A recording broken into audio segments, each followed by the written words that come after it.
ఈ వాక్యం వింటున్నటువంటి సహోదరి సహోదరులు, మీరు ఏ దేశం వారైనా, ఏ కులం వారైనా, ఏ గోత్రం వారైనా, మరి ఏ రంగు వారైనా, ఎంతటి వారైనా, ఎంత డబ్బు మీకున్నా, ఎంత హోదా మీకున్నప్పటికీ, మరి మీరు ఏ రాష్ట్రం వారైనా సరే, ప్రతి ఒక్కరికి మరణం అనేది ఒక రోజు ఉంటుంది. ప్రియమైన వారలారా, మరణించినటువంటి ప్రతి ఒక్కరికి దేవుడు ఒకరోజు తీర్పు తీరుస్తారు.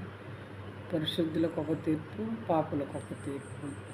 పరిశుద్ధులు దేవుని రాజ్యానికి వెళ్ళాలి అని అంటే ఈ కొద్ది జీవితంలో మనకున్నటువంటి 60, 70, 80, 90 సంవత్సరాల జీవితంలోనే మనం పరలోకానికి వెళ్ళటానికి మార్గం ఏది, ఎవరు అనే విషయాలు గ్రహించుకొని, మరి అది యుగయుగాలు ఉండవలసినటువంటి స్థలం కాబట్టి 70, 80 సంవత్సరాల కాలం కాదు కాబట్టి చాలా జాగ్రత్తగా మన కంఠంలో ప్రాణం ఉండగానే దానికి మార్గాలు ఏర్పరచుకోవలసిన వారమై ఉన్నాము అని గ్రహించుకొని చాలా జాగ్రత్తగా సిద్ధపడవలసిందిగా మనవి చేయుచున్నాను.